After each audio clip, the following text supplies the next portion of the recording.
अच्छा है बाबूजी, आइए एक छोटी सी गीत के माध्यम से हम एक ऐसे क्रांतिवीर का नाम देने चल रहा हूं, आप लोग समझेंगे, आश्चर्यचकित हो जाएंगे।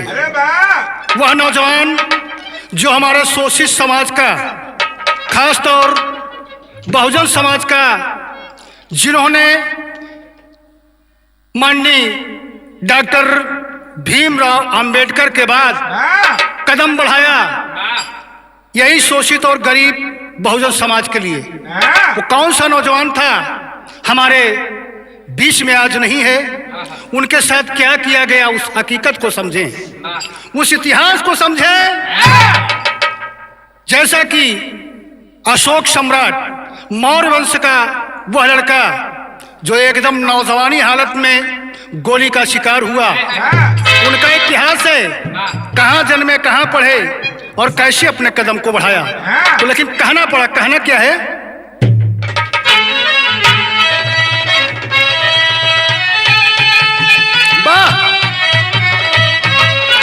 कि जगदेव बाबू का टूटल सपनवा,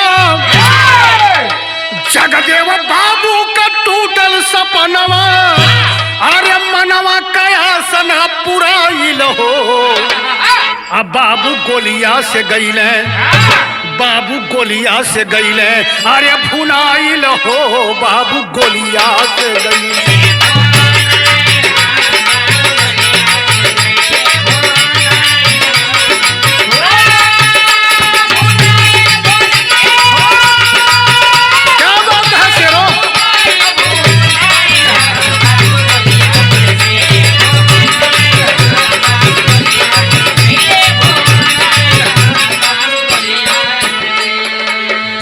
बाबू जगदेव जो मौर्य वंश के थे, और यही मनवादियों ने सबसे पहले अशोक सम्राट के बाद, चंद्रगुप्त मौर्य के बाद, जिन्होंने बौद्ध धर्म स्वीकार किया। बाबू जगदेव कहाँ के रहने वाले हैं, कैसे हैं, उनका एक लाइन में भाव मिला। यहाँ पर क्या मिला मास्टर कि बिहार जिला अरबल, बिहार जिला अरबल कुरथाया से थनवा, कुरहारी गौवा में लिहले जनमवा।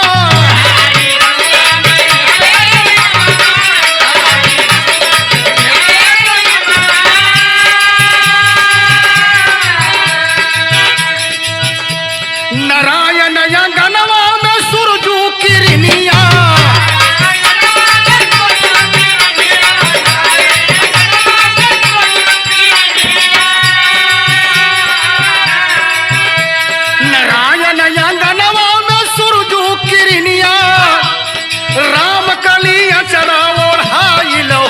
बाबू गोलिया से गईले, भुनाइल हो, बाबू गोलिया से।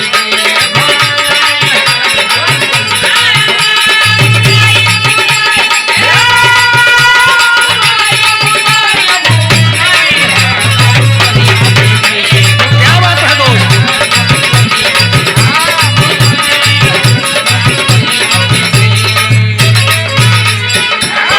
ये मौर्य वंश की गाथा है दोस्त।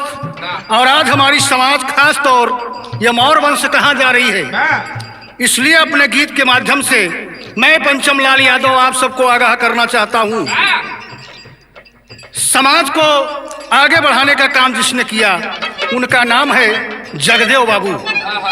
बिहार जिला के अरवल क्षेत्र कुर्था स्थान में और कुरहरी गांव में जिनका जन्म हुआ। पिताजी का नाम नारायण बताया जाता है, माँ का नाम रामकली बताया जाता है। जिस समय पैदा हुए नारायण के घर में, नारायण मौर्य के घर में, मालूम पड़ता है कि सूर्य की रोशनी आ गई है। लेकिन गौर करेंगे कब और कैसे। 1922 फरवरी 2 बताई, अब बढ़ली उमरिया गजब होई गए भाई।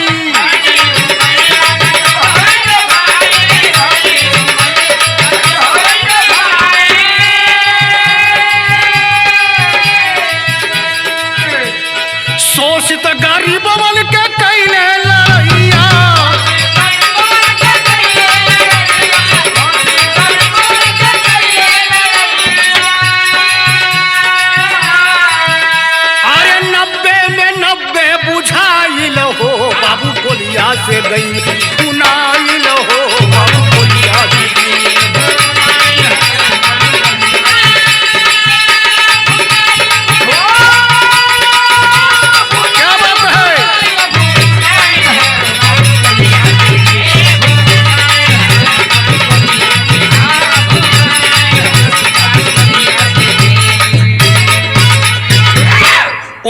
1922 2 फरवरी को इनका जन्म हुआ। पढ़ लिख कर जब आगे बढ़े तो इनके सामने दिखाई दिया कि यार हम दलित शोषित वर्ग के लोग एकदम से अंधकार में फंसे हुए हैं। जिज्ञासा दौड़ी। सम्राट अशोक के बाद चंद्रगुप्त मौर्य जो बौद्ध धर्म को स्वीकार किया था, इन्होंने भी बौद्ध धर्म को स्वीकार किया और इन्हीं मनुवादी के लोगों ने इसी मौर्य वंश के राजा बृहद्रथ को भी धोखे में मार गिराया था। शोषित गरीबों के लिए आपने आंदोलन छेड़ दिया, जमकर के आंदोलन किया और जब जमकर के आंदोलन हुआ तो मामला गंभीर लाइन में आ गया। लेकिन कैसे? जम करके आंदोलन बाबू चलाए, जगदेव बाबू नारा लगा दिया कि 100 में 90 हम शोषित हैं तो 90 अधिकार हमारा है। यह नारा उनका हुआ और इतना प्रचंड हुआ हमारे गरीब के समाज में, हमारे शोषित के समाज में, हमारे दलितों के समाज में इस तरीके से उभर करके आ गए। इसलिए कहना पड़ा कि जम करके आंदोलन जब बाबू चलाए, यही मनुबदियन के तनिको न भाए।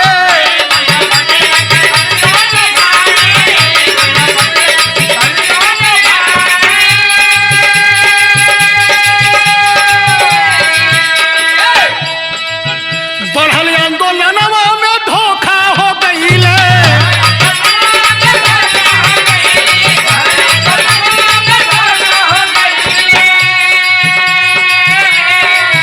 और जब आंदोलन चरम सीमा पे आ गया तो यही मनवादियों ने बाबू जगदेव को जब बढ़ते देखा तो धोखे की मार किया।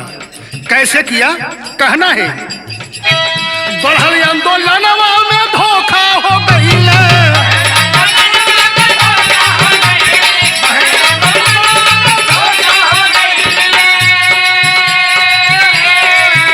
अरे मनुवादी धोखवा कमाइल हो बाबू बोलिया से गई, सुनाइल हो बाबू बोलिया से।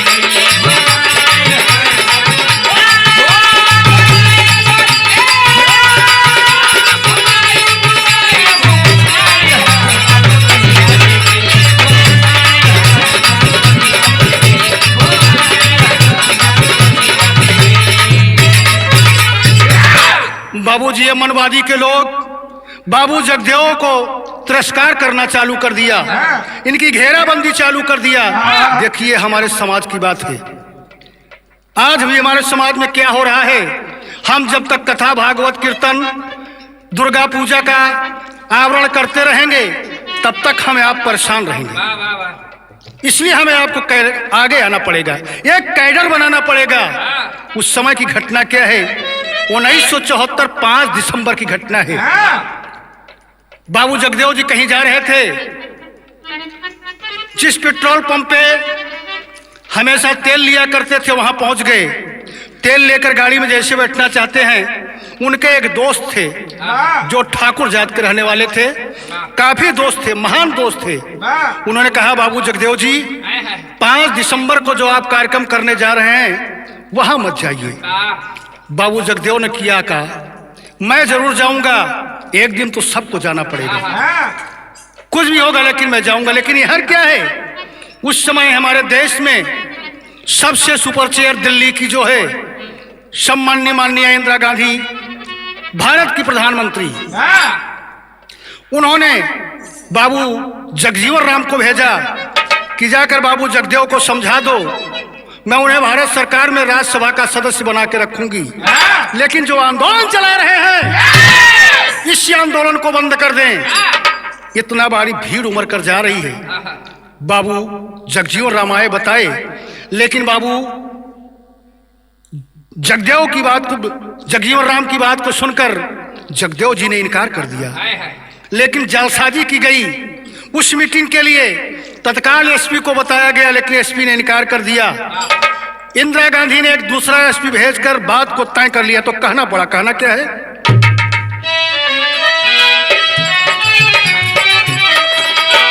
1974 5 दिसंबर के दिनवा धोखवा से बोलिया चलाए बेईमानवा।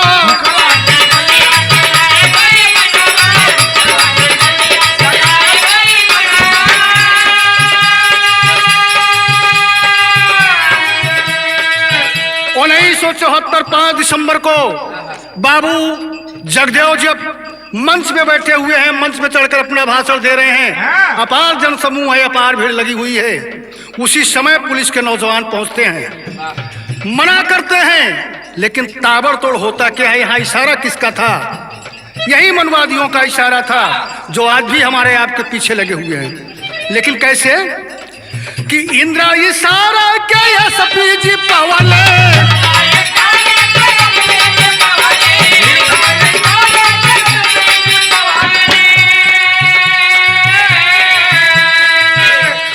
इंद्रा इशारा के एसपी जी पवले, अरे एसपी तब बीरा उठाई लो, बाबू गोलिया से गईल बुनाई लो, बाबू गोलिया से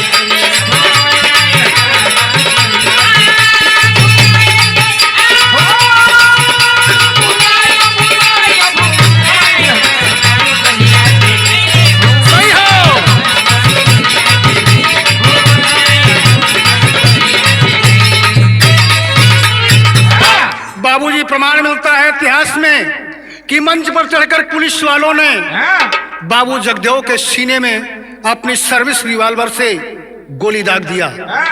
जगजीवन समझाए, लेकिन बाबूजी नहीं माने।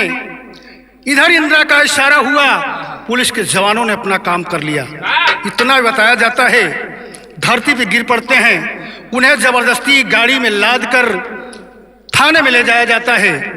यह एक इतिहास साक्ष्य देता है। और एक बात और मिलती है कि उसी बगल में जहां मीटिंग चल रही थी, जहां बाबू भाषण दे रहे थे, वहां एक धोबी था, प्रेस कर रहा था। जब दौड़ कर उठे उठाने चला, बाबू को उठाने के लिए पहुंचता है, तो प्रमाण मिलता है इतिहास में कि वो पुलिस के जवानों ने उस धोबी के ऊपर भी 4 फायरिंग कर दिया। ये हमारे शोषित गरीबों की हाल है, जिसके लिए उन्होंने बीड़ा उठाया था, और आज वो सपना चकनाचूर हो गया है। इसलिए हम अपने दलित समाज से कहना चाहते हैं, खासतौर मौर्य वंश के लोगों को जगाना चाहते हैं कि जाग जाइए। लेकिन एक बड़ी मार्मिक बात यहाँ पर है। थाने में लाश को ले जाते हैं, बाबू जगदेव जब पानी मांगते हैं, इतनी गंदी हरकत हुई है कि उनके पर पानी के बजाय इतिहास में बताया जाता है, लोग बाग भी चर्चा करते हैं कि उनके ऊपर पेशाब कर देते हैं पुलिस के। यह सपना चकनाचूर है। तो आज मैं आगाह कर रहा हूं, अंतिम लाइन हमारे गीत के वास्ते।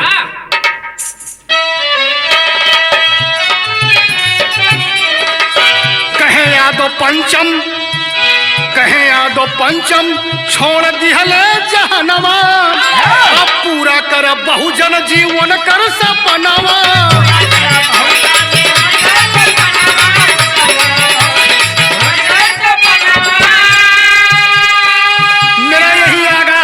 के लोगों, खासतौर ओबीसी SC ST के नौजवान, जिस वंश को चमकाए चंद्रगुप्त मौर्य, अशोक सम्राट, जिस नाम को हर आदमी के हर जवान पर बैठा हुआ है, चंद्रगुप्त मौर्य, अशोक सम्राट मौर्य, राजा बृहद्रथ मौर्य, उनके सपना को पूर्ण करने के लिए आपको आना पड़ेगा। कहना है, कहना क्या है? कहे यादव पंचम, छोड़ दिहले जहनवा, अब पूरा कर बहुजन जीवन कर सपनवा।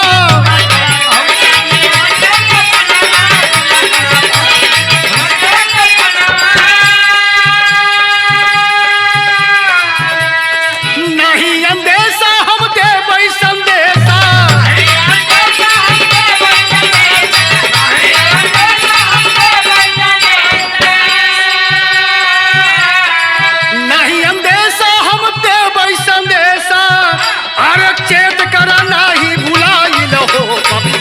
से गई बुलाई लो, बाबू गोलिया से